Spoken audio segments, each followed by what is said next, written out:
Buongiorno bianconeri e bianconere, la journée de Serie A va sur sa fin, mais dans tous les cas, les grandes de Serie A ont joué et je dois dire que le classement est quand même assez favorable après cette énième journée de Serie A, donc avec la victoire de la Juventus sur le Napoli, qui est une équipe, disons, de confrontation directe pour celui qui est l'objectif déclaré par la Juventus, c'est-à-dire la 4e place. Après, on concourt aussi parallèlement pour le Scudetto. Néanmoins, ayant battu le Napoli avec la défaite du Milan et le match nul rocambolesque de la Rome, ben on se garde quand même une marche assez confortable sur cette 4e place. Dans cette vidéo, je vais vous proposer quand même quelques petites nouveautés de la semaine de la Juventus, mais après, il y a un trade de A22 Sports, le compte Twitter de la société A22, qui, je vous rappelle, est l'organisatrice pratiquement de la Super League telle qu'il voudrait en ce moment la mettre en œuvre, et je pense qu'il faut qu'on parle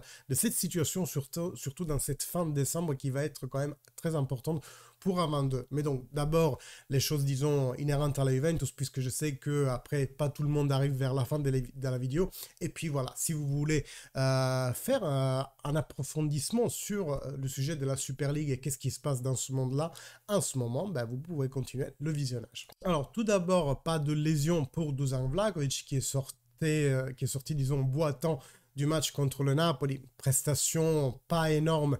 Le gros but raté, bien entendu, nous fait juger une prestation assez négative. Et hier, quand je voyais Lukaku se jeter avec cette vraiment méchanceté sur le ballon de la tête en plongeon, je me suis dit, mais Vlahovic, il ne les fait pas, ces buts-là. Et c'est un peu ce qu'on lui reproche, c'est vraiment de ne pas être méchant, de ne pas être décisif le moment venu. Après, il a fait un beau match dans tout ce qui est descendre, faire, disons, un travail de concert avec l'équipe, prendre un ballon qui viendrait d'une verticalisation et le dispatcher à gauche, à droite, faire un peu remonter l'équipe. Ça, quand même, il l'a su bien faire, mais dans celui que je considère peut-être le meilleur match de la Juventus cette année, et oui, contre le Napoli, je considère que c'est une très bonne prestation, eh bien, le seul que j'ai envie de dire, il n'a pas brillé, c'est les deux Serbes, hein, mais surtout Dusan Vlahovic. Danilo, lui, il va de mieux en mieux, il a pu être titulaire dans ce match, donc la question de son état physique désormais ne se pose plus. Après, c'est Weah qui récupère assez bien en ce moment. Aujourd'hui, il a fait tout l'entraînement avec l'équipe et il serait notamment disponible pour le match de vendredi, encore une fois vendredi, à Genova contre à Marassi contre le Genoa. Match à pas, disons, sous-estimé uniquement parce que on a gardé un certain niveau mental et il faut rien lâcher parce qu'on voit bien que l'Inter en face, il lâche rien. Bon, si on veut parler un peu de la polémique, moi j'ai entendu le penalty qui est donné au Napoli, c'est le même de celui qui est donné à la Juventus sur Cambiaso contre le Monza. Je suis à moitié d'accord parce que la dynamique est certes similaire, néanmoins, chez Cambias, on voyait bien qu'il était retenu, le maillot était tiré, ça se voyait, là il est à peine touché, Lautaro, après qu'est-ce que je vous dise, vraiment bête les défenseurs à faire ça, en sachant que les joueurs de l'Inter, au moindre attouchement, excusez-moi, dans la surface, ils se laissent jeter à terre, on l'a vu avec Thuram, Lautaro lui-même est un pro de la simulation, après ils ont Barella, donc en fait, il ne faut pas donner un moyen à l'arbitre aller siffler ce genre de choses-là. Mais après, moi, ce qui me choque dans cet épisode, c'est pas le fait de le donner ou de ne le pas donner. C'est que dans plein d'épisodes, et encore même dans cette saison de Serie A, on nous a dit que la VAR ne peut pas intervenir parce que l'intensité doit être jugée sur le terrain par l'arbitre. À ce moment-là, l'arbitre, il fait rien du tout, hein, mais Lautaro, en se relevant, la première chose qu'il fait, il prend le ballon et il le positionne sur le rond du penalty en mode, bah non, quoi, c'est normal, c'est penalty. Donc, jouant psychologiquement sur l'arbitre, la VAR rappellera l'arbitre, et c'est là que je suis vraiment étonné parce que, comme dit, dans d'autres épisodes similaires, ça ne s'est pas passé comme ça. Et puis, l'arbitre, une fois qu'il va le revoir au VAR, bien entendu, il va le donner parce que oui, il y a contact. Et comme dit, tant pis pour le défenseur s'il est aussi bête de provoquer, entre guillemets, la chance, mais provoquer le système, on va dire, pour qu'un un penalty soit donné à l'Inter. Cela étant dit, ça ne change exactement rien parce que moi j'ai vu que la première mi-temps et d'un œil parce que je regardais une série avec ma femme à côté, mais soyons honnêtes, l'Inter aurait roulé sur l'Udinese de la même façon avec ou sans penalty, hein. Ça ne change rien. Le fait que rien qu'en une mi-temps, l'Inter se soit démontré supérieur à l'Udinese et avec un écart de 3-4 buts quand même. Donc ça ne change rien. Juste, je trouve ça dommage de donner un petit coup de pouce à une équipe qui est déjà forte et surtout en allant à l'encontre de plein de choses qu'on nous a dit par le passé sur la situation VAR.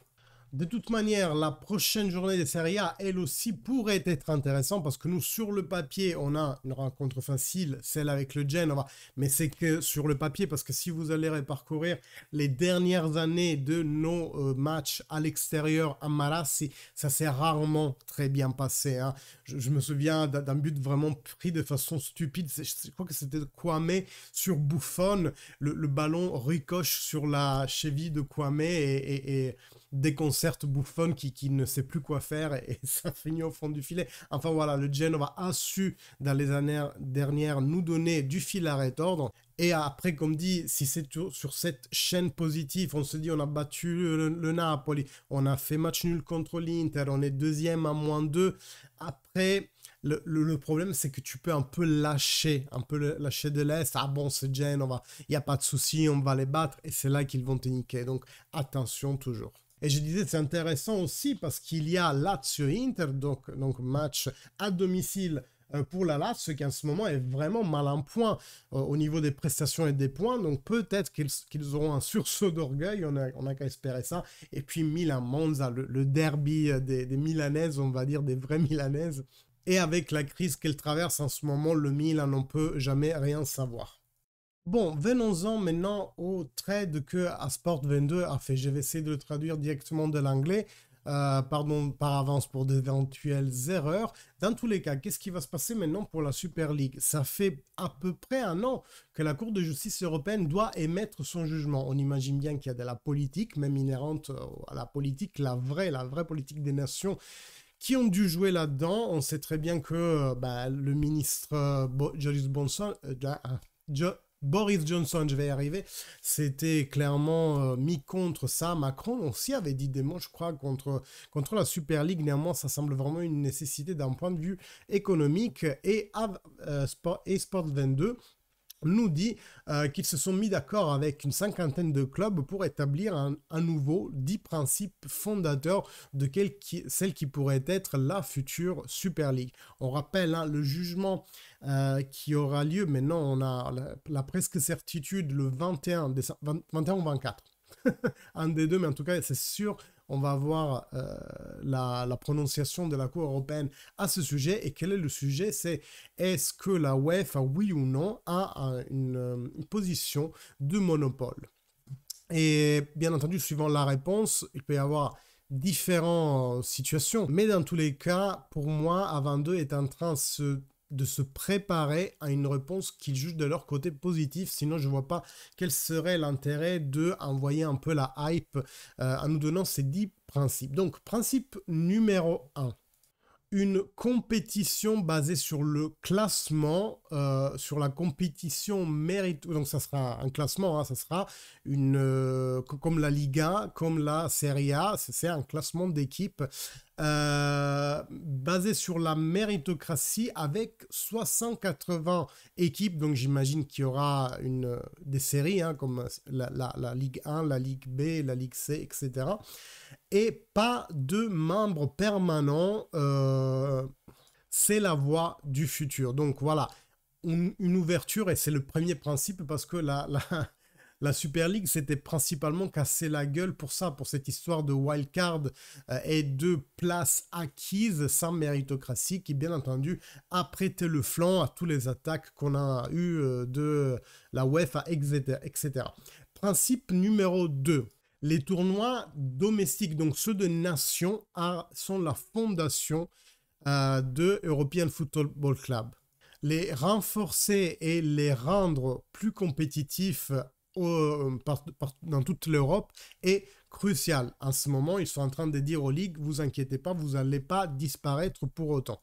Autre chose qui avait vachement inquiété, même si ça c'était clair dès le début, c'était pas un abandon aux compétitions nationales.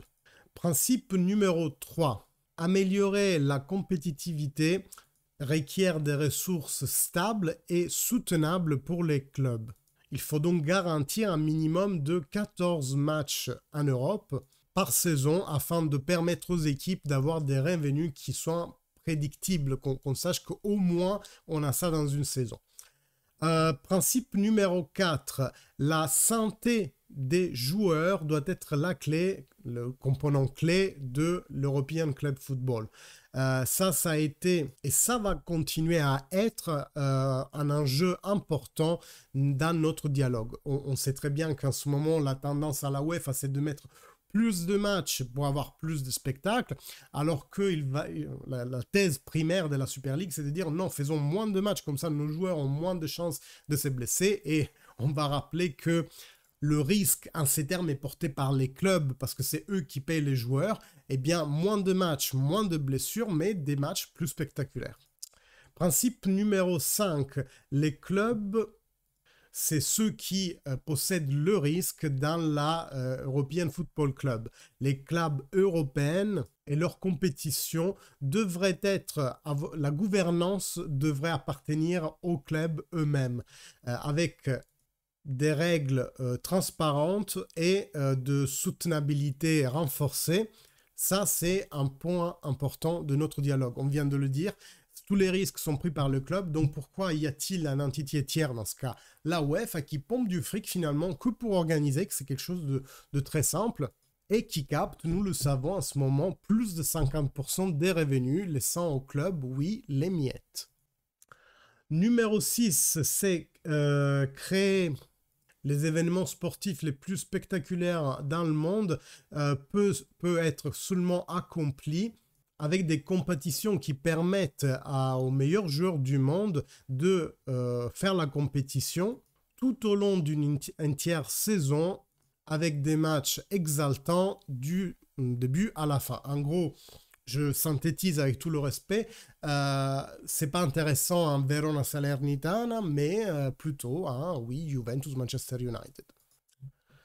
Principe numéro 7, le football est le jeu du peuple. Encore une fois, on était reprise par cette image que la UEFA a sorti le football du peuple, alors qu'eux, ils n'arrêtent pas de se faire, disons, commander pratiquement par les pays comme le Qatar et les autres nations émergentes.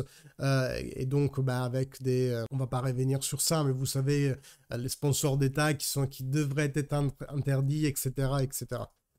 C'est essentiel de commencer le dialogue avec les fans et avec les fans de groupes indépendants. Ensemble, nous devons trouver les mesures pour améliorer l'expérience des fans. Donc on en revient plutôt, alors c'est pas le mot, mais à un clientélisme, c'est-à-dire au fait de mettre le client en avant comme étant, disons, c'est lui qui est important parce que c'est lui qui finalement met l'argent.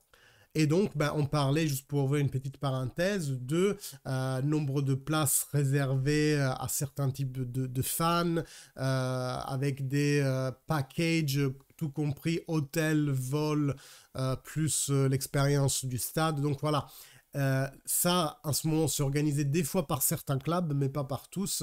Et c'est vrai qu'il y a des spectateurs lambda qui, eux, n'ont pas la membership, par exemple, parce qu'ils n'y vont pas souvent. Ça serait intéressant qu'il y ait un produit qui est exprès pour tous ces fans qui vivent à l'étranger. Et moi, étant fan juventino, j'en sais quelque chose. Vous aussi, fan juventini français, vous savez que c'est pas vraiment évident organisé d'aller voir un match à Turin. Principe numéro 8, les stakeholders, c'est comme des investisseurs, celui qui détiennent les enjeux en fait du monde du foot, devrait mettre le football féminin vraiment côte à côte des compétitions masculines. Un investissement plus grand doit être fait, c'est le temps de agrandir l'aspect financier en fait des clubs féminins au-delà de ceux qu'ils représentent aujourd'hui en Europe. Ici, je me suis fait un peu aider par le traducteur de de Twitter parce que c'est vraiment la notion de grassroots. Je voulais que ça passe bien. Et en fait, il faut augmenter de façon significative la solidarité de base. Qu'est-ce que c'est? C'est en fait, déjà aujourd'hui, ça existe. La Serie A déverse un certain pourcentage de la vente de leurs droits télé aux catégories inférieures parce qu'on considère que la Serie A traîne économiquement tout le monde et donc elle doit aider les catégories plus basses à se soutenir en vie, en fait, à survivre parce que on considère que ce sont les bases par lesquelles après la Serie A a en son sein des grands joueurs, etc. Donc déjà ça existe aujourd'hui, mais on doit augmenter ce revenu de solidarité, on pourrait l'appeler vers les catégories inférieures.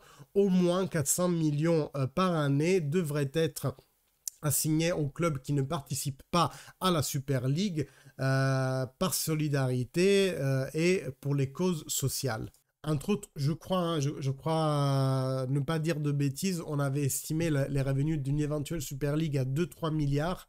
Si on en donne 400 millions, vous imaginez bien que là, on parle de quoi, 15-20% comme ça de tête. Après, avec une calculette, je pourrais le faire mieux. Mais vous voyez une grosse part quand même que l'on va réserver à des clubs qui ne portent aucun risque parce qu'ils ne participent même pas à la compétition. Néanmoins, c'est un revenu de solidarité. Et moi, je suis tout à fait d'accord au fait qu'il soit augmenté. Parce que oui, si d'un côté, on se crée une ligue encore plus élitaire en termes vraiment il faut avoir de la bouteille pour être dans ces compétitions-là, et ben c'est quand même juste que les sous circulent en fait et se déversent vers le bas, comme c'est déjà le cas aujourd'hui, je le disais, pour que tout le football, tout le mouvement football puisse participer d'une façon ou d'une autre à cette Super League, ou du moins à son idée sous-jacente. Voilà pour la lecture de cette thread. J'espère que ce petit approfondissement vous plaît.